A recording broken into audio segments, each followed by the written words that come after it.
Et aujourd'hui, nous allons continuer. Nous avons déjà parlé de l'église d'Éphèse. Nous avons déjà parlé de l'église de Smyrne. Aujourd'hui, nous allons parler de l'église de Pergame. Raison pour laquelle nous allons nous tenir debout pour lire la parole du Seigneur. Nous sommes dans le livre de Apocalypse, chapitre 2. Nous allons lire tous les chapitres du livre, tous les chapitres 2 du livre de Apocalypse. Nous devons nous habituer à la lecture et à la longue lecture de la parole de Dieu. Nous allons lire ensemble. 1, 2, 3, allons-y.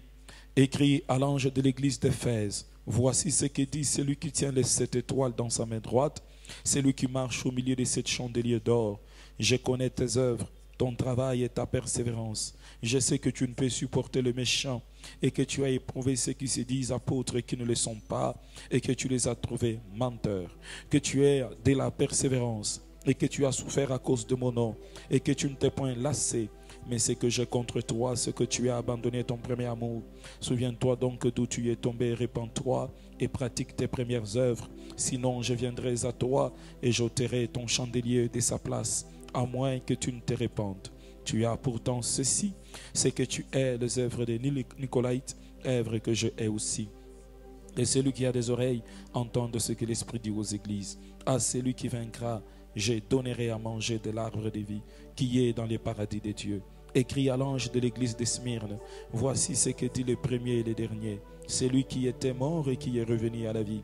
Je connais ta tribulation et ta pauvreté, bien que tu sois riche, et la calomnie de la part de ceux qui se disent juifs et ne le sont pas, mais qui sont une synagogue de Satan. Ne crains pas ce que tu vas souffrir. Voici le diable jettera quelques-uns de vous en prison, afin que vous soyez éprouvés. Et vous aurez une tribulation de 10 jours. Sois fidèle jusqu'à la mort, et je te donnerai la couronne de vie. Que celui qui a des oreilles entende ce que l'Esprit dit aux églises. Celui qui vaincra n'aura pas à souffrir la seconde mort. Écrit à l'ange de l'église de Pergame. Ce que dit celui qui a le l'épée aiguë, à 2 tranchants. Je sais où tu demeures. Je sais que là est le trône de Satan. Tu retiens mon nom et tu n'as pas renié ma foi. Même au jour d'Antipas, mon témoin fidèle, qui a été mis à mort chez vous, là où Satan a sa demeure. Mais j'ai quelque chose contre toi, c'est que tu as là des gens attachés à la doctrine de Balaam, qui enseigna à Balak à mettre une pierre d'achoppement devant les fils d'Israël, pour qu'ils mangeassent des viandes sacrifiées aux idoles, et qu'ils se livrassent à l'impudicité. De même, toi aussi, tu as des gens attachés pareillement à la doctrine des Nicolaïtes.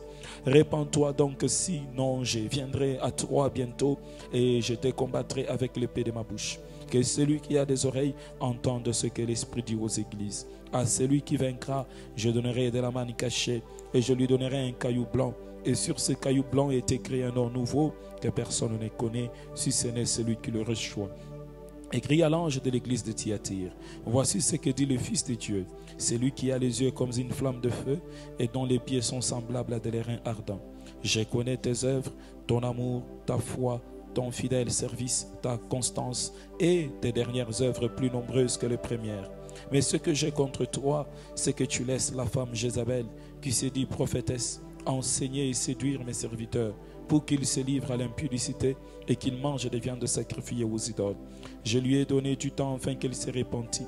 Elle ne veut pas se repentir de son impudicité. Voici, je vais la jeter sur un lit et envoyer une grande tribulation à ceux qui commettent adultère avec elle, à moins qu'ils ne se repentent de leurs œuvres. Je ferai mourir de mort ces enfants, et toutes les églises connaîtront que je suis celui qui sonde les reins et les cœurs, et je vous rendrai à chacun selon vos œuvres. À vous, à tous les autres de Thyatire, qui ne reçoivent pas cette doctrine et qui n'ont pas connu les profondeurs de Satan, comme il les appelle, je vous dis, je ne mets pas sur vous d'autres fardeaux, seulement ce que vous avez, retenez-les jusqu'à ce que je vienne. Celui qui vaincra et qui gardera jusqu'à la fin mes œuvres, je donnerai autorité sur les nations. Ils les pèteront avec une verge de fer, comme on brise des vases d'argile. Ainsi que moi-même, j'en ai reçu le pouvoir de mon Père. Et je lui donnerai l'étoile du matin. Que celui qui a des oreilles entende ce que l'Esprit dit aux églises. Père, bénis ta parole. Utilise-nous pour parler à ton peuple.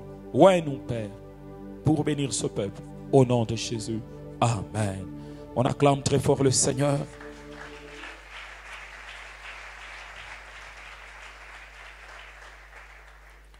Nous avons parlé du chapitre 1 Nous avons parlé du chapitre 2. Dans le chapitre 2, nous avons pris l'église d'Éphèse, nous avons pris l'église de Smyrne, et aujourd'hui, nous sommes à l'église de Pergame.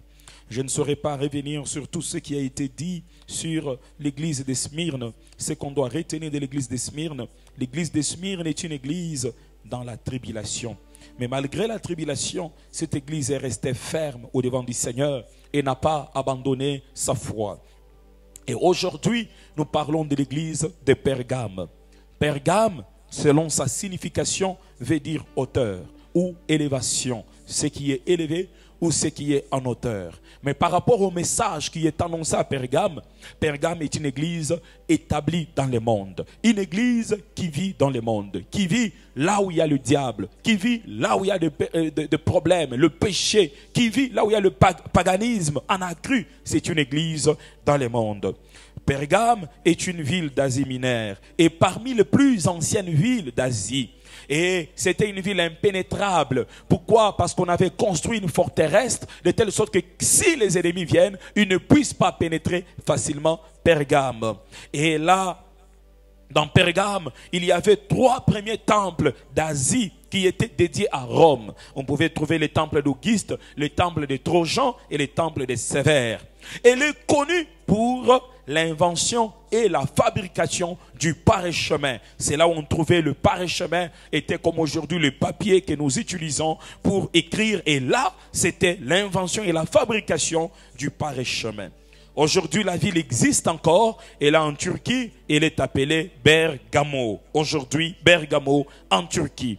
Ça, c'est l'arrière-plan de cette ville, l'arrière-plan de Pergame. Maintenant, entrons dans le message qui est adressé à l'église de Pergame. Nous sommes au chapitre 2, à partir du verset 12 jusqu'au verset 17. Quand on lit ce message, la première des choses, c'est le Seigneur Jésus-Christ qui est en train de parler. Comme on l'a dit depuis la première lettre, le Seigneur Jésus connaît tout un chacun de nous. Le Seigneur Jésus connaît la foi, la constance de tout un chacun de nous. Raison pour laquelle je souligne, quand vous venez devant le Seigneur, venez avec un cœur sincère. Venez avec un cœur ouvert. Parce qu'il n'y a rien de vous que Dieu ne connaît pas. Il vous connaît bien plus que vous vous connaissez vous-même. Et il dit ceci, voici ce que dit celui qui a l'épée aiguë à 2 tranchants. Quand nous entrons dans les livres de Hébreux, chapitre 4, la Bible nous dit ceci au verset 12e du chapitre 4. Car la parole de Dieu est vivante et efficace, plus tranchante qu'une épée quelconque à 2 tranchants, pénétrante jusqu'à partager âme et esprit, jointure et moelle. Elle juge les sentiments et les pensées du cœur. On nous dit que cette parole de Dieu est l'épée. L'épée, c'est la parole de Dieu. On dit celui qui a l'épée aiguë et à 2 tranchants. Mais pourquoi cette épée aiguë? Parce que la même épée aujourd'hui qui est en train de te prêcher la bonne nouvelle, c'est cette épée qui te jugera demain. La même parole aujourd'hui qui te bénit, c'est cette même parole qui te condamnera. Raison pour laquelle il faut être sincère, suivre le Seigneur et quand tu entends la parole, la mettre en pratique dans ta vie. Parce qu'elle a 2 tranchants. C'est la parole de Dieu et qui sort de la bouche de Jésus-Christ. Et chaque fois qu'on enseigne, même à l'église, ce n'est pas un homme qui parle, c'est Jésus-Christ qui te parle au travers de ses serviteurs. Chaque fois que tu entends la parole, ne la néglige pas. Chaque fois que tu entends la parole, ne la prends pas par habitude, parce que Dieu est en train de te parler. Chaque mot qui sort ici, c'est le Seigneur qui te communique ces mots, c'est le Seigneur qui te communique ces phrases pour ton changement, pour ta vie. C'est Dieu qui te parle.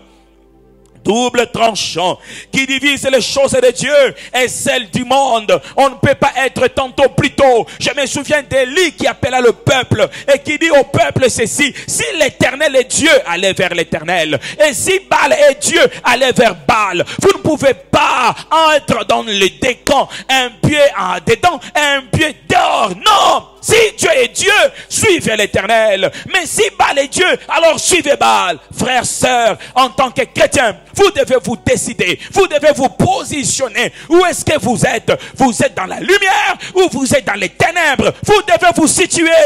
Et si on est dans la lumière, on doit produire les fruits de la lumière. On doit produire les œuvres de la lumière. La parole de Dieu, elle condamne le péché. Elle nous donne aussi d'être convaincus du péché parce qu'elle a double tranchant. Elle représente les deux aspects de la parole de Dieu qui est la loi et l'évangile. Cette parole de Dieu, elle est la loi qui condamne. Elle est l'évangile qui sauve. Et à la fin du temps, elle viendra juger chaque personne par rapport à sa conduite, par rapport à sa marche. Cette même parole viendra juger chacun de nous. Nous serons jugés, frères. Cette expression est utilisée pour démontrer que la parole de Dieu, elle est la vérité. Et elle est la seule arme pour se défendre contre les faux prophètes. C'est la parole de Dieu avec laquelle on peut se défendre contre les faux prophètes, contre les faux enseignants, contre les faux apôtres, contre les faux docteurs et contre la corruption, contre les compromis qui s'installent aujourd'hui dans l'église. Combien de compromissions? Combien de compromissions aujourd'hui à l'église?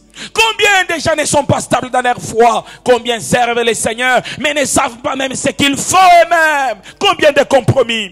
Au verset 13, il dit ceci: je connais tes œuvres, je connais tes œuvres. Et nous l'avons déjà dit parce que cette même phrase, elle est dite aussi dans les deux autres églises. Le Seigneur connaît la marche de tout un chacun de nous. Et il connaît aussi les œuvres de tout un chacun de nous. Il n'y a rien qu'il ignore. Et il ajoute: je sais où tu demeures. Je sais que là est le trône de Satan. Pergame était une ville remplie des œuvres des ténèbres. Ils n'étaient pas seulement dans le péché, mais ils étaient aussi dans l'occultisme. Ils n'étaient pas seulement dans le péché, ils étaient aussi dans la sorcellerie, dans le fétichisme, dans des fausses doctrines. Ainsi le Seigneur répète deux fois que là où tu es, il y a le trône de Satan. Pergame était une cité avec beaucoup d'idolâtrie. Satan régnait, mais aussi le paganisme. Il y avait plein de païens à Pergame. Et des gens qui se disaient chrétiens et qui ne l'étaient pas du tout. Pergame était l'emblème de l'église idolâtre de Rome. Raison pour laquelle en amont, je dis, il y avait 3 temples dédiés à Rome dans cette ville. Il y avait 3 temples dédiés à Rome. Frères, sœurs, aujourd'hui, il y a aussi des idoles au milieu de nous.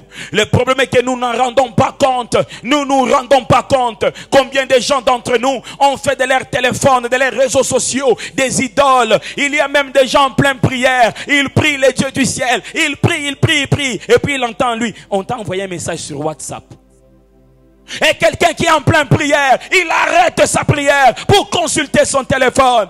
Je rends gloire à Dieu. Hier, on est parti avec un bien-aimé pour prier pour une famille. Et quand je suis arrivé et qu'on veut commencer la prière, j'ai vu l'homme prendre son téléphone et mettre sous mode avion. Et la femme a pris aussi son téléphone, a fait aussi de même. A fait aussi de même. Combien de gens, il y a même des gens, ils viennent en retard à l'église. Mais quand tu l'arrives, au lieu de se concentrer sur la parole, il entre sur Facebook. Il entre sur WhatsApp. Aujourd'hui, le téléphone est une idolâtrie au sein de l'église. Les gens aiment plus leur compte Facebook que leur Dieu. Les gens aiment plus leur compte Instagram que leur Seigneur. Il y a même des gens en pleine prière. Il peut arrêter la prière pour voir qu'est-ce qu'on a posté aujourd'hui. Combien de gens sont devenus ceux qui critiquent les autres à cause des réseaux sociaux? Même en pleine nuit, si tu sursautes, la première des choses que tu cherches, c'est les téléphones. Et quand tu les trouves, la première des choses que tu fais, c'est entrer sur Facebook. Alors qu'auparavant, quand les gens sursautaient la nuit, ils prenaient leur Bible, ils lisaient la Bible, ils priaient le Seigneur. Maintenant, quand les gens sursautent, ils prennent leur téléphone. Frère, sœur, tu dois un certain temps regarder ta vie. Ton intimité avec ton téléphone est plus profond que ton intimité avec Dieu. J'ai dit ton intimité avec ton téléphone est plus profond que ton intimité avec Dieu. Téléphone, téléphone, téléphone. Et il y avait des idoles dans cette ville. Ils aimaient bien leurs idoles. Ils aimaient bien leurs idoles. Et dans la ville de Pergame, pour rester attaché à Dieu, pour vivre en tant que chrétien, il fallait vivre une vie chrétienne profonde. Il fallait rester tous les jours attaché et près du Seigneur. Il fallait agir avec prudence, avec prudence. Moi, je m'étonne que quelqu'un dise qu'il est vraiment un chrétien engagé. Il n'a pas de vie de prière personnelle. Il ne vient pas au culte pendant la semaine. Et il vient même les dimanches encore en retard. Et il me dit qu'il est un chrétien engagé. Ah non, non frère. Le monde doit dont nous sommes aujourd'hui, chrétiens engagés, sans une vie de prière, frère, non, tu n'es pas chrétien engagé. Tu n'es pas chrétien engagé. Et si tu vérifies bien ta vie, tu trouveras que tu es vraiment loin du Seigneur. Parce qu'au monde d'aujourd'hui, le diable, il est en train de combattre l'église. Il est en train de combattre les chrétiens. Et si tu n'as pas de vie de prière personnelle, si tu n'es pas attaché à Dieu personnellement, tu ne peux pas tenir debout, frère. Tu ne peux pas tenir debout. Mais comment toi tu fais? Tu n'as pas de vie de prière. Quand tu te réveilles même, tu fais au nom du Père, du Fils et du Saint-Esprit. Frère, tu n'as pas de vie de prière. Comment tu tiendras debout? Comment tu tiendras debout, frère? Aujourd'hui, c'est plus que Pergame. Aujourd'hui, c'est le même cas de choses qui s'est passé à Pergame. Se passe aujourd'hui dans l'église. Le péché, la tentation, l'instabilité. Oui, le contenu pornographique qu'on retrouve partout, même dans la vie quotidienne. L'habillement a dégradé. La vie des chrétiens a dégradé. Pour trouver des chrétiens sincères et justes, il faut vraiment faire une grande recherche. Il faut vraiment beaucoup rechercher. Pour trouver des chrétiens sincères et justes, il faut beaucoup rechercher. Il faut être un chrétien engagé pour vaincre ce monde, frère. Et je voudrais te demander, en quoi est-ce que tu es engagé? En quoi est-ce que tu es engagé? Tu dois être engagé si tu veux vaincre le monde. Tu dois te donner à Dieu. Tu dois servir Dieu. Tu dois servir Dieu. Si tu veux vaincre le monde, tu dois rester près du feu. Mais si tu t'éloignes du feu, tu ne vas pas vaincre le monde aujourd'hui, frère. Vous savez, quand on entend scandale, quand on entend ceci, c'est cela, à gauche, à droite, frère, c'est la puissance qui règne dans le monde d'aujourd'hui. C'est la puissance du péché. C'est la puissance de la séduction. C'est la puissance de l'impudicité. C'est une puissance. L'impudicité aujourd'hui n'est pas seulement un péché, mais c'est toute une puissance, frère. Comment resteras-tu debout sans être attaché au Seigneur? Aujourd'hui, pour rester attaché à Dieu, il faut être très spirituel. Très spirituel. Pour vivre dans la sainteté. Ainsi, quelle est ta vie de prière? Quelle est ta vie d'intimité avec Dieu? Quel est le niveau de ton amour envers le Seigneur? Quel est le niveau de ton attachement envers Dieu? Quel est le niveau de ton attachement envers Dieu? Vous devez avoir un attachement profond dans le Seigneur. Un chrétien radical. Il ajoute à Pergame, tu retiens mon nom et tu n'as pas renié la foi. C'est vrai, l'église passait par des temps difficiles. Il y avait du mélange, mais malgré le mélange, il y avait des gens à l'église qui étaient restés attachés à Dieu. Ils n'avaient pas renié leur foi. Ils n'avaient pas abandonné le Seigneur. Ils avaient la vérité de l'évangile. Ils avaient un solide fondement en Jésus-Christ. Ils ont tenu ferme. Ils ont professé Christ malgré l'opposition, malgré les nombreuses oppositions, malgré les souffrances, les persécutions. Ils n'ont pas régné de foi. Et si on doit parler de ceux qui renient la foi, il y a des gens quand on chante chrétien jusqu'à la mort. Ils chantent, ils ferment les yeux, chrétien jusqu'à... Non, frère, il y a des gens qui ne doivent pas chanter ces cantiques. Quand on chante chrétien jusqu'à la mort, toi tu dois t'agenouiller et commencer à te repentir. Chrétien te repentir, commence à te repentir. Tu dis chrétien jusqu'à la mort. Toi-même jusqu'à l'argent tu n'arrives pas. Comment tu arriveras chrétien jusqu'à la mort? Jusqu'à même à l'impudicité tu n'arrives pas à tenir. Comment tu seras chrétien jusqu'à la mort? Il suffit qu'on te montre un peu de billets verts. Tu oublies que tu es chrétien, n'est-ce pas? N'est-ce pas? Même là où tu travailles, tu es corrompu, n'est-ce pas? Comment tu dis que tu es chrétien jusqu'à la mort? Jusqu'à l'argent, tu ne l'es pas. Comment tu le seras jusqu'à la mort? Comment tu le seras jusqu'à la mort? Aujourd'hui même on parle de Dubaï. Dubaï est devenu un problème. Nous croyons que ce qu'elle est à Dubaï faisait des affaires. Alors qu'ils étaient des videurs de faux sceptiques. Nous croyons qu'ils faisaient des affaires. Vous voyez, les gens sont prêts à manger même quoi pour avoir l'argent. Et tu dis chrétien jusqu'à la mort. C'est toi qui trafiques des reçus au travail, non? N'est-ce pas toi qui pars draguer les filles pour ton patron? Si je ne les fais pas, on va me chasser au travail. Chrétien jusqu'à la mort, c'est ça. Tu acceptes, on te chasse, tu travailles. Toi, tu es chrétien jusqu'à la mort dans la chanson. Dans la chanson. De chrétien, ne ferme pas les yeux. Toi, quand tu chantes chrétien jusqu'à la mort, ne ferme pas les yeux. Répands-toi.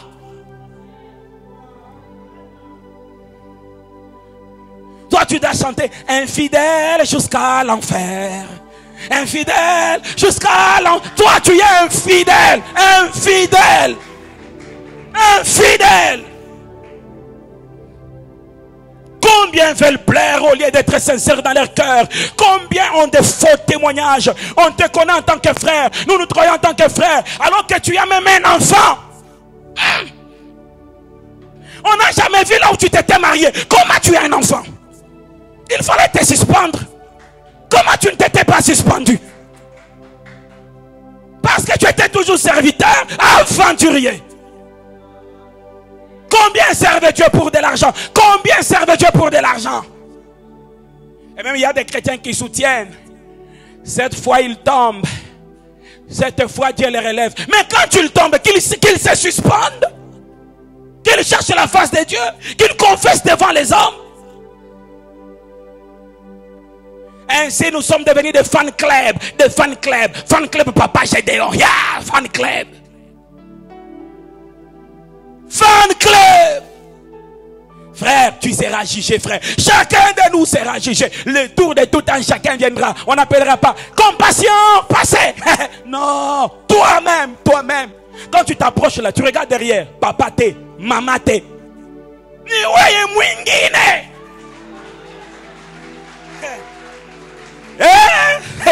Frère.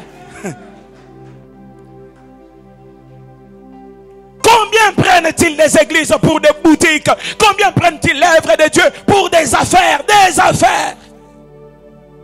J'ai entendu quelqu'un dire, la manière dont tu fais les choses d'argent à l'église, tu ne seras jamais riche, tu n'auras jamais rien. Eh frère, toi tu veux que les affaires, l'argent de l'église, je le traite comme mon argent. Et c'est mon argent. Et c'est mon argent. Ainsi des gens ouvrent des boutiques, appellent cela l'église. Des gens ouvrent des ligablos, ligablos, ligablos. Nous sommes dans l'apparence de la piété, mais régnant ce qui en fait la force. Nous sommes dans l'apparence. On vient à l'église. Boboto, bon décor, mais serpent à l'intérieur. Apparence, frère, quand tu viens devant Dieu, tu dois te montrer tel que tu es. S'il faut t'agenouiller, s'il faut pleurer, parce que Dieu fait grâce. Mais quand tu es dans l'apparence, Dieu ne te fera pas grâce. Dieu ne te fera pas grâce. La Bible dit, il fait une grâce aux humbles, mais il résiste aux orgueilleux. L'apparence tue l'église d'aujourd'hui. Même au jour d'Antipas, mon témoin fidèle, qui a été mis à mort chez vous, là où Satan a sa demeure, Antipas est resté juste devant Dieu. Il était pasteur de l'église de Pergame, mais il confessait Jésus-Christ, il confessait sa foi, il s'élevait contre la corruption, il s'élevait contre la corruption. Et quand quelqu'un a un poste au gouvernement, il passe à la télévision. Les églises tuent les pays. Aventuriers, aventuriers, aventuriers. C'est à toi de travailler pour revivre le pays, non? Et si l'église tue, donne vie, non? Et d'ailleurs, la plupart, vous savez, si le pays ne marche pas, c'est à cause des chrétiens. Parce que ceux qui sont au gouvernement là, certains sont des diacres dans des églises. D'autres sont des anciens d'église. Mais parce que le message de la vérité n'est pas prêché, ils y entrent pour faire des affaires. Au lieu de relever la nation. Au lieu de relever la nation. Il suffit qu'il devienne, qu'il ait un poste. Demain, il achète 10 maisons dans votre quartier.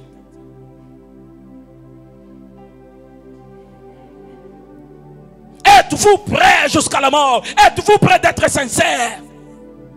Frère, si vous montez un peu en haut et vous regardez l'église, vous allez pleurer. Vous allez pleurer. Vous allez pleurer. L'église a des problèmes. Êtes-vous prêt jusqu'à la mort? Êtes-vous prêt de souffrir, de manquer parce que vous voulez plaire à Dieu? Êtes-vous prêt? Combien vivent dans la compromission juste pour se marier? Cause avec une sœur. Et ils se sont séparés, ils étaient en fiançailles. Ils se sont séparés. On a demandé au frère, mais pourquoi vous vous êtes séparés? Non, elle est têtue. Elle n'entend pas.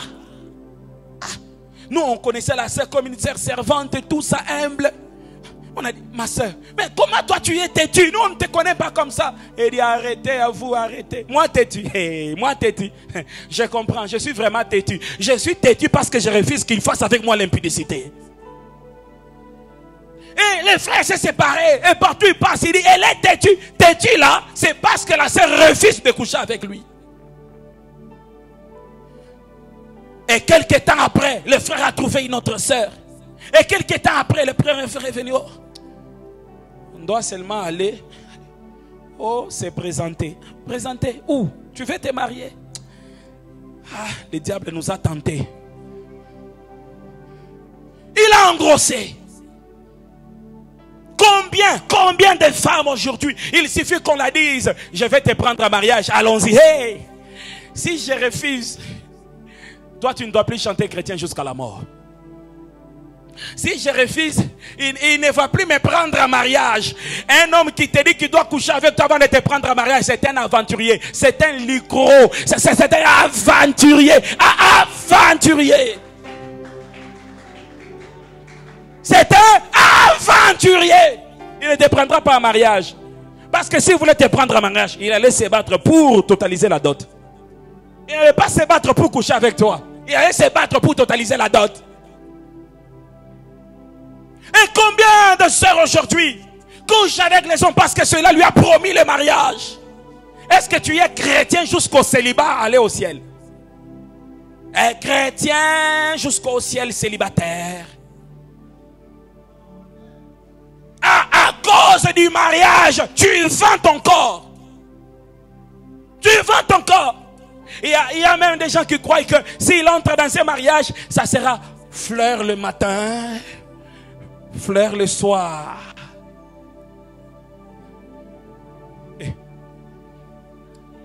Tu peux entrer comme ça, le matin, lui confie.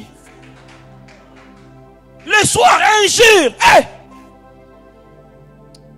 Ne vends pas ta sainteté. Ne vends pas ta sainteté. Ne vends pas ta sainteté. Ne vends pas ta sainteté. Certains célibats, ce n'est pas les démons. C'est parce que la sœur ne veut pas pécher. Elle veut honorer le Seigneur. Et si dans ce temps ici, elle n'a pas ce pourquoi elle a honoré le Seigneur, Dieu l'accordera cela dans l'éternité. Restez fidèles à Dieu.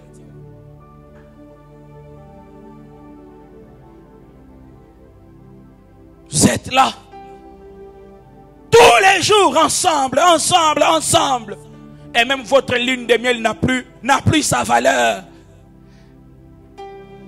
C'est comme si la lune de miel, vous faites seulement une répétition. Vous arrangez les sons, la répétition. Mais les concerts, vous avez déjà fait ça, fait ça, fait ça. Ça n'a pas de goût. Ça n'a pas de goût. Ne vous mariez pas, continuez seulement à faire vos concerts tous les jours. Ça n'a pas de goût. Frère, la manière dont en lingala, nazako kane la mkolo ya ligne de miel. Ça dit que quand vous êtes dans la salle là, tu sens que tu es étouffé. On doit partir. On doit partir. Tu vois des gens qui sont dans la salle de fête, ils restent jusqu'à 2h du matin. Ils chantent.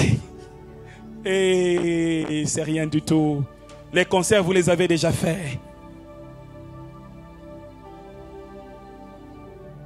Mais ce que j'ai contre toi, c'est que tu as là des gens attachés à la doctrine de Balaam qui ont enseigné à Balak à mettre une pierre d'achoppement devant le fils d'Israël pour qu'il mangeasse des viandes sacrifiées aux idoles et qu'il se livre à la débauche. Ça, c'est un homme de Dieu. qui est en train de comploter pour les enfants de Dieu. Parce qu'il dit, Balaam, parole de Balaam, fils de Bossor. Dans notre version, Béor. C'est lui qui se prosterne et dont les yeux s'ouvrent pour voir les visions de l'Éternel. Donc c'est un homme de Dieu. Mais qu'est-ce qu'il a enseigné? À vivre dans la débauche, dans des relations sexuelles illicites, en dehors du mariage, dans l'adultère, dans la fornication, dans l'homosexualité. Aujourd'hui même quand tu regardes quelqu'un, ne dis pas directement frère bonjour. Il faut lui demander frère ou sœur. Qui était frère ou sœur.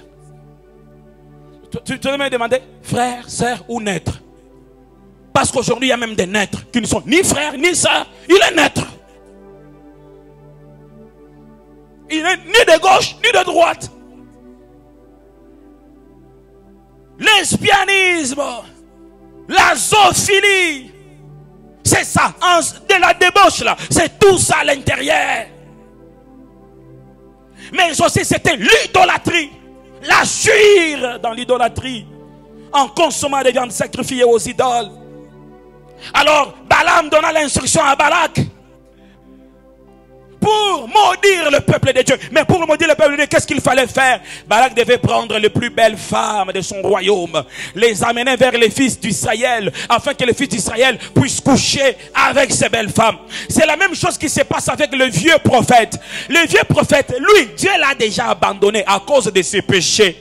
Et comme il n'a pas pu se repentir, il vient maintenant vers le jeune prophète, afin que le jeune prophète puisse aussi faire ce que lui fait. Et que Dieu abandonne aussi les jeunes prophètes.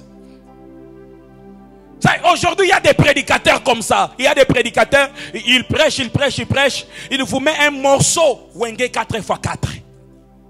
Il chante. Il bouge la tête et dit, ah, nostalgie. Nostalgie. Et puis il vous dit, chantez aussi. C'est ce que Balaam faisait avec Balak. C'est-à-dire, il est tombé lui-même, il n'a pas de repère. On ne sait pas s'il est marié ou s'il n'est pas marié. On ne sait pas s'il a 4 femmes ou s'il en a 5. On ne le sait pas. Et il ne peut pas vous prêcher la vérité. Vous savez, quand vous êtes vous-même, vous êtes sans position. Vous ne pouvez pas donner la position aux autres. Et c'était ainsi ce qui se passait dans l'église. Il n'y avait pas de différence entre le monde et les chrétiens. Il n'y avait pas de différence. Les gens étaient dans la débauche. Dans la débauche.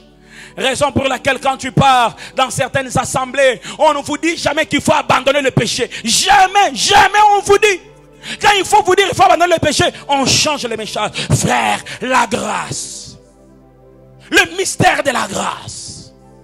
Quand vous avez la grâce, même si vous péchez, il y a la grâce. Même si vous trompez votre femme, il y a la grâce. Dans les livres de Tite, la Bible dit ceci: la grâce nous enseigne à renoncer aux œuvres mortes. La grâce nous enseigne à vivre dans les siècles présents d'une manière honnête et craindre le Seigneur. C'est ça l'enseignement de la grâce. La grâce n'est pas une licence pour faire le péché. Le faux prophète, quand il est tombé, il ne peut pas se relever et il doit vous prêcher une grâce fabriquée par lui-même. Frères, sœurs, il y a des années passées, si un homme de Dieu divorce, même lui-même, il a honte de prêcher. Ça, il peut faire même 4 ans. Il vient seulement, alors que c'est la femme qui lui a fait du mal. Ah, Seigneur. Mais aujourd'hui, un homme de Dieu peut divorcer le lundi et mercredi commence un séminaire. Comment vivre dans un mariage selon le plan de Dieu. Mais il a divorcé le lundi. Il vous fait un séminaire. C'est ce qui était dans l'église de Pergame. Mélange. J'ai déjà vu un homme de Dieu qui dit à l'église: Banananzambe, alléluia. Entre moi, que vous me gardez en tant que votre pasteur, et que je divorce. Ou si vous ne voulez que je ne divorce pas et vous me perdez en tant que votre pasteur, vous choisissez quoi? Micro-baladeur. Eh papa, nous te choisissons. Et la semaine prochaine, il a divorcé. Il a divorcé.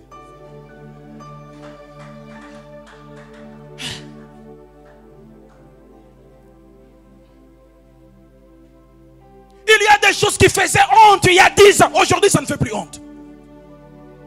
Il y a des choses qui étaient mal prises à l'église il y a 20 ans. Aujourd'hui, ce n'est plus mal pris. Et nous devons pleurer pour l'église d'aujourd'hui. Et des fois même, les chrétiens qui s'attaquent aux hommes de Dieu, lui. Nous avons les chrétiens, doyen d'impudicité. Il a eu même un brevet. Doyen. Qu'est-ce qui arrive à l'église d'aujourd'hui? De même, et toi aussi, tu as déjà attaché pareillement à la doctrine des Nicolaïtes. Ici, on parle de Balaam, mais on parle aussi de Nicolas. Nicolas fit parmi les serviteurs de Dieu au 1er siècle. Mais il s'est attaché à des doctrines sans sens. Et ces doctrines étaient mélangeables et marchaient ensemble avec la doctrine de Balaam. Dans la doctrine de Balaam, il y avait l'idolâtrie. Les gens mangeaient des viandes sacrifiées aux idoles. Il y avait la fornication, les débauches. Mais dans la doctrine de Nicolaïtes, les gens s'adonnaient à toutes sortes de plaisirs sexuels. Ils peuvent même venir avec de l'alcool dans la maison de Dieu. Ils boivent, ils boivent, ils boivent, ils boivent. Ils violaient les règles fondamentales de l'évangile. Ils avaient des actes immoraux. Ils partageaient même des femmes. Frère Jean, viens. Frère Jean, prends maman Tantine. Donne-moi maman Janine, on parle. Donc après culte, on partage. On partage même les femmes. Abus des libertés évangéliques sous prétexte de la grâce. Il disait la grâce, c'est la grâce, papa. Tu pêches la grâce. Tu pêches la grâce. J'aime ce qui est dit au verset 16. Repends-toi donc. Sinon je viendrai à toi bientôt. Et je te combattrai avec l'épée de ma bouche. Waouh! Le Seigneur dit que l'église devrait se repentir. Si l'église ne se répand pas, le Seigneur dit que je n'enverrai pas un démon. Autrefois la Bible dit que le Seigneur demanda qui peut aller, qui peut aller. Il y a un esprit de mensonge qui a dit Seigneur, moi j'irai et je vais entrer dans la bouche des prophètes. Ici Dieu n'envoie pas un démon. Il n'envoie pas le diable. Il dit moi-même je deviendrai diable pour toi. Je te combattrai. Ça dit que Dieu il veut combattre son église. Parce que cette église ne se répand pas. Frères, sœurs, il y a toujours un temps pour chaque chose. Il y a toujours un temps de grâce que Dieu accorde à tout un chacun. Des fois même tu peux faire l'impudicité et tu reviens. Personne ne sait. Personne ne sait. Toi-même tu te demandes, mais comment il ne comprend pas que j'ai découché? Personne ne comprend. C'est un temps où Dieu t'accorde enfin de te repentir. Mais quand ce temps-là passe, même les voisins vont t'attraper. Parce que le temps où Dieu t'avait accordé est passé. C'est-à-dire que le Seigneur lui-même, il vient alors te combattre. Il sort l'épée de sa bouche. Il te combat avec l'épée de sa bouche. Il te combat avec l'épée de sa bouche. Frères, sœurs, n'attends pas que ce temps de la grâce passe. N'attends pas que ce temps passe. Il est temps maintenant de revenir à la vérité. Il est temps maintenant de revenir au Seigneur.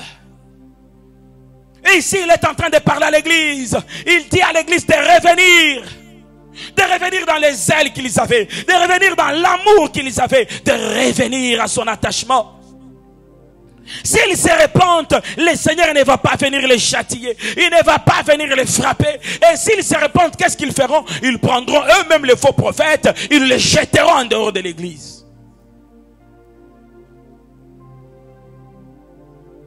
Il est temps de revenir vers Dieu. Il dit que celui qui a des oreilles entende ce que l'Esprit dit aux églises. Mais qu'est-ce que l'Esprit dit est en train? L'Esprit est en train de dire aux églises aujourd'hui. Qu'est-ce qu'il dit? Prends la parole de Dieu comme le fondement de ta vie. Tu es dans le monde mais tu n'es pas du monde. Sois zélé pour le Seigneur. Et n'accepte pas n'importe quelle prédication, n'importe quelle doctrine qui t'éloignera du Seigneur, frère. Tu ne dois pas renier le nom de Jésus-Christ. Ni à cause de l'argent, ni à cause des véhicules, ni à cause d'une femme, ni à cause d'un homme. Ne renie pas Jésus-Christ. Ne renie pas ta foi en Jésus-Christ. Même lorsque tout autour de toi, toutes choses semblent être confuses, n'abandonne pas le Seigneur.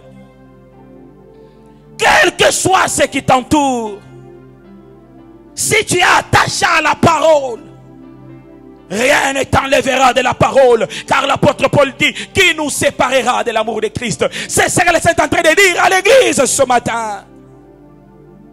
Le Seigneur te dit que tu dois t'élever contre les fausses doctrines, que tu dois t'élever contre les faux enseignements. Et il ajoute, à celui qui vaincra, je donnerai de la manne cachée. La manne était une nourriture, mais cette manne ici, la manne d'Israël, elle tombait, donc elle n'était pas cachée. Mais celle-ci, elle est cachée. Elle est cachée pourquoi? Elle est cachée pour les fidèles. Elle est cachée pour ceux qui peuvent se battre jusqu'à la fin. La nourriture, la manne qui descendait dans le désert, fortifiait Israël, donnait à Israël la force de continuer. C'est-à-dire que si tu te répands, le Seigneur va t'accorder la force de continuer le chemin.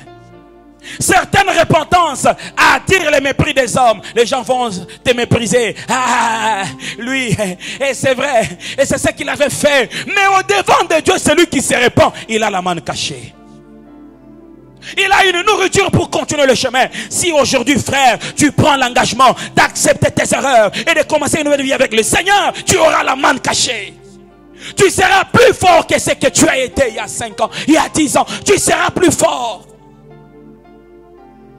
Et il ajoute pas seulement la manne cachée, je lui donnerai aussi un caillou blanc. Le caillou blanc est appelé autrefois le niveus la pilouse. C'était un caillou par lequel les jurés romains exprimaient leur vote d'acquittement. Ce qui était sur le banc du jury, quand quelqu'un était acquitté, il levait un caillou blanc et il disait il est acquitté. Ça veut dire que si tu te répands et si tu viens au Seigneur, les Seigneur ne vont pas t'imputer ton injustice. Il va t'acquitter par un caillou blanc. Il ira, il est acquitté.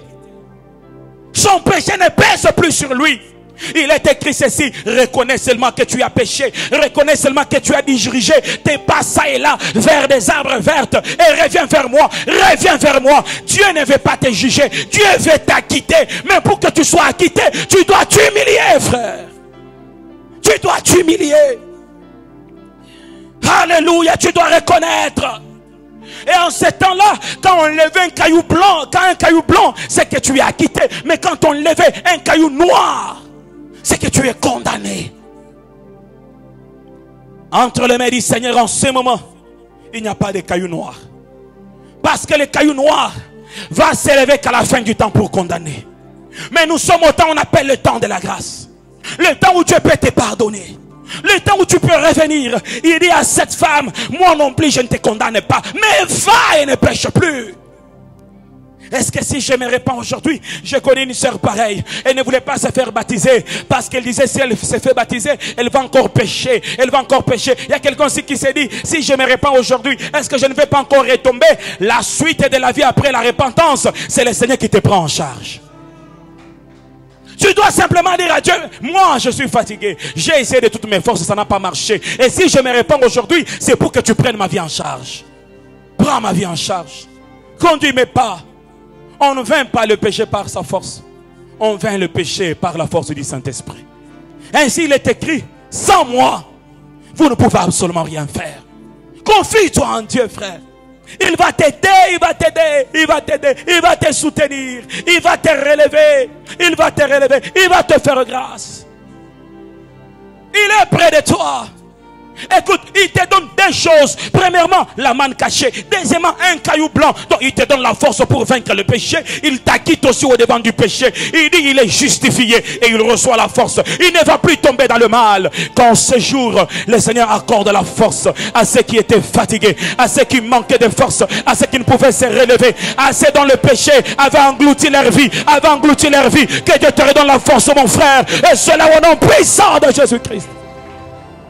Pendant que je parle, ces passages d'Ézéchiel me revient en tête. Le Seigneur demanda au prophète, est-ce que ces eaux pourront-ils revivre? J'aime sa réponse. Il dit, je ne sais pas. Mais toi, tu le sais, Seigneur. Peut-être tu es un ossement desséché. Tu n'as plus de chair parce que le péché t'a pris. Tu n'as plus de force. Mais est-ce que ces ossements peuvent-ils revivre? Aujourd'hui, le Seigneur dit, oui, les ossements peuvent revivre. Les ossements peuvent revivre. Et j'aime cette histoire parce que quand la vie vient dans les ossements, ce ne sont pas des simples comètes de mortels. La Bible dit, c'est une armée puissante de l'Éternel. Celui qui était à terre hier peut devenir un grand soldat aujourd'hui. Celui qui était sans force, il peut enseigner la sainteté aux autres. Il peut enseigner la sainteté aux autres. Seigneur, relève-moi. C'est la prière qui monte dans mon cœur. Frères, sœurs, vous savez, quand on désire le relèvement, on ne vient pas avec sa force, on vient dans sa faiblesse. On se jette au pied de celui qui peut te relever. On crie, relève-moi. C'est comme cet homme Bartimée. Il était là tous les jours. Il savait qu'il était faible. Même quand on lui donnait un peu de pain, il savait qu'il était faible. Même quand il avait un peu d'argent, il savait qu'il était faible. Mais quand tu l'as entendu que c'était Jésus-Christ de Nazareth qui passait, il a crié de toutes ses forces. Il a dit, Jésus-Christ, aie pitié de moi. Il a demandé pitié, mais le Seigneur lui a donné la vue. Il a demandé pitié, mais le Seigneur lui a enlevé l'ancien manteau. Il a demandé pitié, mais son nom a changé ce jour-là. Il a demandé pitié, il n'habitait plus sur la route. Il a commencé à habiter dans une maison. Il est écrit sur le peuple sur qui est invoqué mon nom. S'humilie et cherche ma face. Moi Dieu, je les exaucerai. Moi Dieu, je les guérirai de leurs plaies. Moi Dieu, je les exaucerai. Frère, arrête d'être un robot. Tu dois t'humilier et reconnaître. Tu dois simplement reconnaître. Et Dieu va te relever. Retourne vers le Seigneur. À ceux qui vivent dans la sainteté, le Seigneur me dit de te dire, tu peux encore aller plus loin. Tu peux encore connaître de plus grandes profondeurs dans l'intimité avec le Seigneur. Tu peux aller plus loin. Élevons nos voix.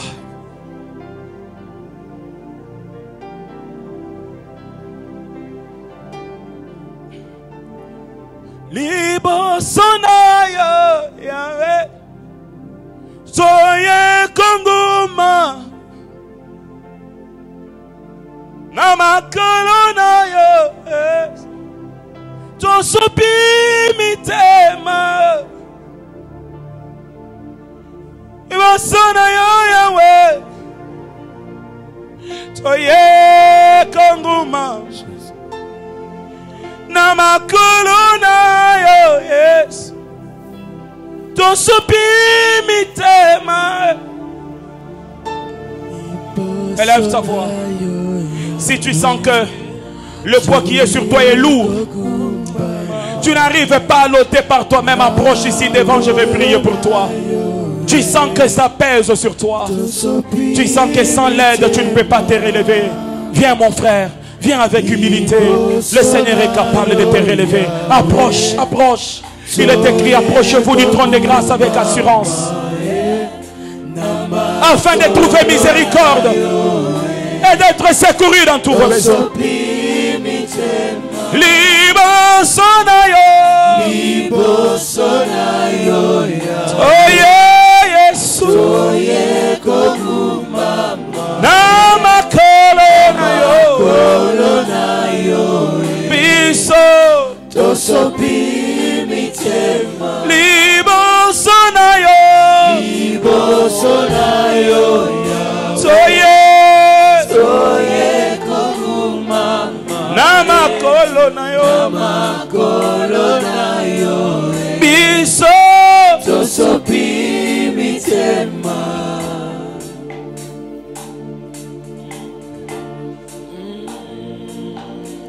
Demande à Dieu la force de marcher dans la sainteté.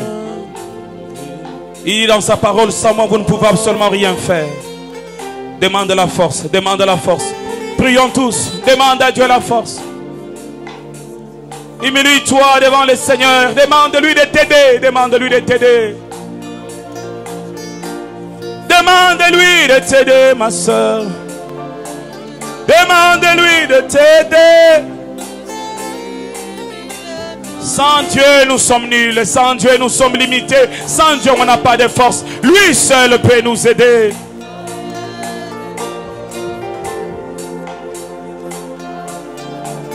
Désire son aide, mon bien-aimé.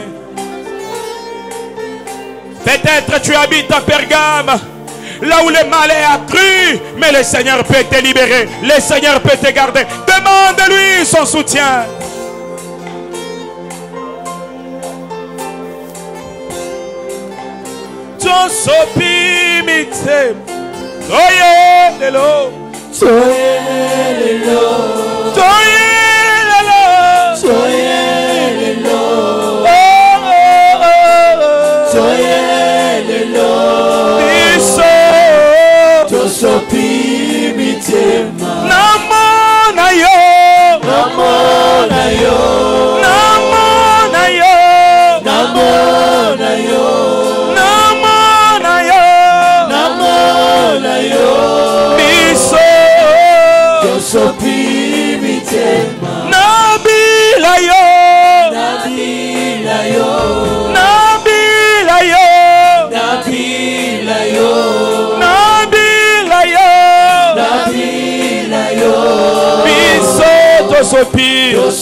Oh, liboso na yo,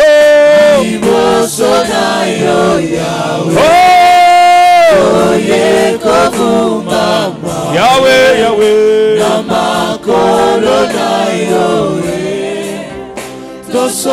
commence à détruire toute puissance du péché dans ta vie. La puissance du péché qui vit dans ce monde. Détruis la puissance du péché dans ta vie. Détruis la puissance du péché. Détruis la puissance du péché.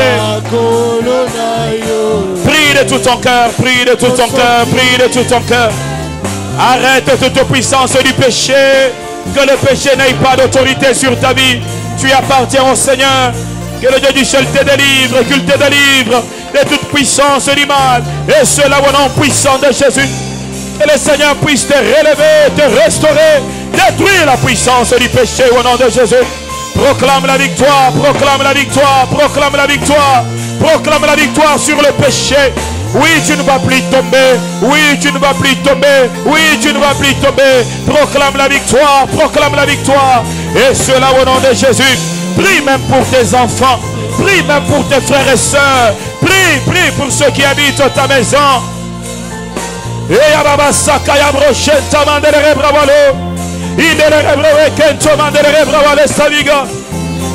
que Dieu te garde fidèle à lui. Que Dieu te garde fidèle à lui.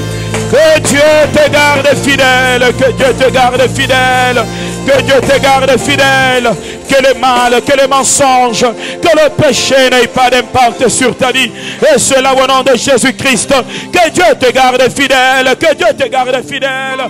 À partir d'aujourd'hui, reçois la force.